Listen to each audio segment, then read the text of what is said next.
बिस्मिल्लाहिर्रहमानिर्रहीम। अस्सलाम वालेकुम। आप देख रहे हैं अलिफ न्यूज़ और मैं हूं आपके साथ माजिद अली। शामिल करते हैं पाकिस्तान और दुनिया भर से ब्रेकिंग न्यूज़ हेडलाइंस।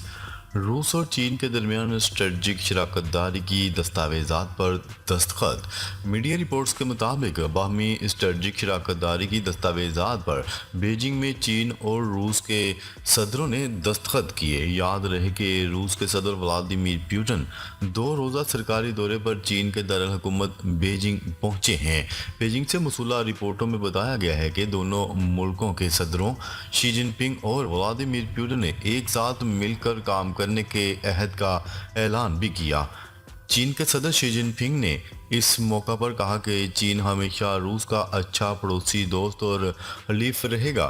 रूस के सदर व्लादिमीर पुतिन ने कहा कि चीनी हम मनसब शी जिनपिंग के साथ दोस्ताना और पुरखलूस माहौल में बातचीत हुई। रूसी सदर ने बताया कि उन्होंने अपने चीनी हम मनसब के साथ यूक्रेन बहरान, बाहमी तजारत और सरमायाकारी के मौजू पर गुफ्तगू की है। उन्होंने कहा कि चीन और रूस ने पुरअमन जोहरी ताउन बढ़ाने और लॉजिस्टिक कॉरिडोर की तैयारी पर इत्तफाक किया है। रूसी सदर ने कहा है कि वो समझते हैं कि एशिया पैसिफिक में काबिल एतमाद सिक्योरिटी ढांचा तैयार करने की ज़रूरत है। खबर के अगले हिस्से में बात करते हैं। हिजबुल्लाह ने इसराइल के कई अहम ठिकानों को निशाना बनाया। हिजबुल्लाह ने जुमेरात को बताया कि इसने मकबूजा फ़लस्तीन के शिमाल में सहूनी हुकूमत के फौजी अड्डों को दर्जनों मिसाइलों से तबाह कर दिया। सहूनियों ने हिजबुल्लाह की जानिब से दागे गए रॉकेटों की तादाद 120 बताई है। फार्स न्यूज़ की रिपोर्ट के मुताबिक हिजबुल्लाह ने जुमेरात को अपने बयान में कहा है कि 60 से ज़ायद मिसाइलों से सहूनी हुकूमत की गोलान ब्रिगेड के फौजियों और कई अहम फौजी ठिकानों को निशाना बनाया गया। हिजबुल्लाह ने अपने बयान में कहा है कि इसने ये कार्रवाई गजा की मुज़ाहमत की हमायत और अलबका इलाके में इसराइली दुश्मन की जारहियत के जवाब में की है। खबर के अगले हिस्से में बात करते हैं। दुनिया फ़लस्तीनियों के खिलाफ जारहियत रोकने के लिए इक़दाम करे। मोहम्मद बिन सलमान। सऊदी अरब के वलीअहद शहजादा मोहम्मद बिन सलमान ने कहा है कि फ़लस्तीनी रियासत के क़याम और इसकी बैनुल-अक़वामी शिनाख्त की भरपूर हमायत करते हैं। बहरीन की मेज़बानी में मुनक़िद होने वाले अरब सरबराही कॉन्फ्रेंस से खिताब करते हुए सऊदी वलीअहद शहजादा मोहम्मद बिन सलमान ने कहा कि आलमी बरादरी फ़लस्तीनियों के खिलाफ जारी इसराइली जारहियत की रोकथाम के लिए मौसर इक़दाम करे। शहजादा मोहम्मद बिन सलमान ने मज़ीद कहा कि इसराइल की गजा की पट्टी पर चढ़ाई जिस बहाने से भी शुरू की गई है वो काबिल मज़म्मत है। रियाज़ ने गजा में इंसानी हालात से निमटने की कोशिशों की हमायत की और गजा जंग को रोकने के लिए बैनुल-अक़वामी सतह पर कोशिशें तेज़ करने पर जोर दिया। खबर के अगले हिस्से में बात करते हैं। इसराइली वज़रा आपस में लड़ पड़े। वज़ीर दिफा की बरतरफी का मुतालबा।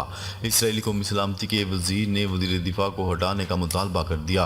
गैर मुल्की खबरसा इदारे की रिपोर्ट के मुताबिक इसराइली कौमी सलामती के वज़ीर बेन गोयर ने कहा कि वज़ीर दिफा को बरतरफ कर दिया जाए। इसराइली जंगी काबीना के शदीद इख्तलाफात अवामी सतह पर सामने आ गए। इसराइली वज़ीर का कहना था कि नेतन्याहू का मंसूबा अवामी सतह पर चैलेंज करने पर वज़ीर दिफा को फौरी हटाया जाए। इसराइली कौमी सलामती के वज़ीर बेन गोयर दाएं बाजू के सख्त गिर रहनुमा हैं और इसराइली वज़ीर आज़म ने रफ़ा ऑपरेशन इन्हीं के दबाव पर शुरू किया है।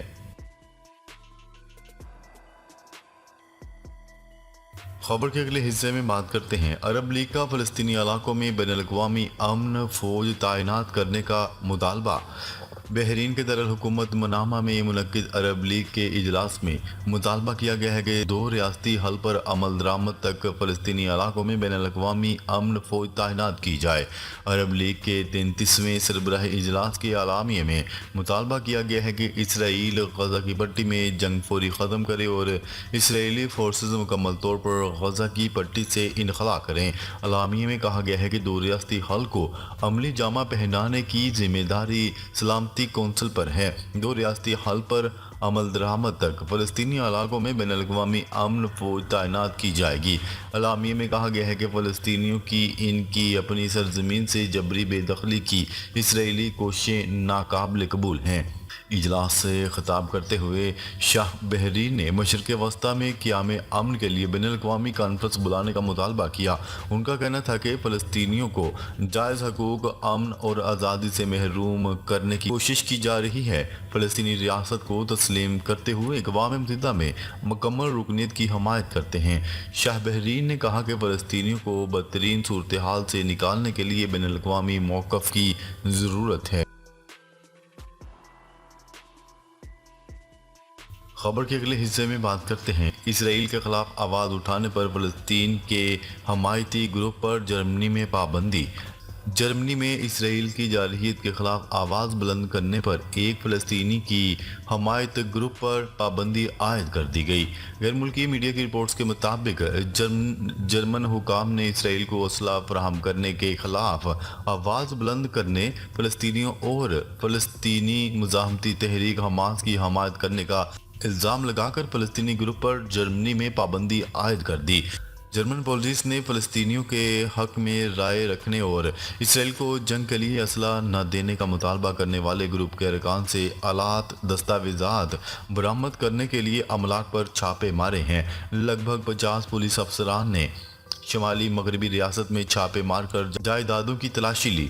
نیز لیپ ٹاپ، نقدی، سیل فون اور دستاویزات ضبط کر لی گئی۔ جرمنی میں نارتھ ویسٹ فلیلیا کے وزیر داخلہ نے اس بارے میں کہا ہے کہ فلسطینی سولیڈریٹی گروپ کئی بار اپنے اجلاسوں اور سوشل میڈیا پلیٹ فارمز پر اسرائیل مخالف اور سام دشمن عالمی نظریہ کا پرچار کرنے کی کوشش کرتا رہا ہے۔ خبر کے اگلے حصے میں بات کرتے ہیں بغیر اجازت حج کی کوشش کرنے والوں پر 1 لاکھ ریال جرمانہ ہوگا۔ سعودی وزارت داخلہ نے خبردار کر دیا۔ سعودی وزارت داخلہ کی جانب سے حج کے اصول و ضوابط کی خلاف ورزی پر مزید جرمانے عائد کرنے کا اعلان کر دیا گیا۔ العربیہ کی رپورٹ کے مطابق سعودی حکومت نے خبردار کرتے ہوئے کہا ہے کہ بغیر اجازت حاصل کیے حج کی کوشش کرنے والے ملکی اور غیر ملکی شہریوں کو 1 لاکھ ریال جرمانہ ہو سکتا ہے۔ وزارت داخلہ کی جانب سے جاری بیان میں کہا گیا ہے کہ مکہ معظمہ کے مرکزی علاقے حرمین، حرم مکی، حرمین ٹرین اسٹیشن اور مرکزی سیکیورٹی کنٹرول سینٹر میں کوئی بغیر اجازت نامے کے پکڑا گیا تو اسے گرفتار بھی کیا جائے گا اور جرمانہ عائد ہوگا۔ بیان میں خبردار کیا گیا ہے کہ غلطی دہرانے کی صورت میں جرمانہ دگنا ہو جائے گا، جس کا مقصد حج کے طریقہ کار پر عمل درآمد کو یقینی بنانا اور جعلی حج کی کوششوں کو ناکام بنانا ہے۔ حاجیوں سے درخواست کی گئی ہے کہ وہ مقامات مقدسہ پر آنے سے قبل طریقہ کار پر عمل کرتے ہوئے اجازت نامہ حاصل کر لیں تاکہ کسی قسم کی بے ضابطگی کا سامنا نہ کرنا پڑے۔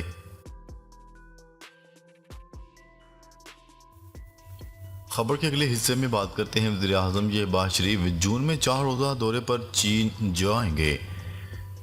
خبر کے اگلے حصے میں بات کرتے ہیں وزیر اعظم شہباز شریف اگلے ماہ جون میں چین کے 4 روزہ دورے پر بیجنگ پہنچیں گے۔ ذرائع کے مطابق وزیر اعظم شہباز شریف کے دورہ چین کا شیڈول حتمی مراحل میں ہے۔ حتمی تاریخوں کا تعین کر لیا گیا ہے۔ جلد ہی 4 روزہ دورے کی تفصیلات سے آگاہ کیا جائے گا۔ ذرائع کا کہنا ہے کہ وزیر اعظم شہباز شریف جون کے پہلے ہفتے میں اپنے 4 روزہ دورے پر بیجنگ جائیں گے۔ ان کا یہ دورہ 4 سے 7 جون تک جاری رہے گا۔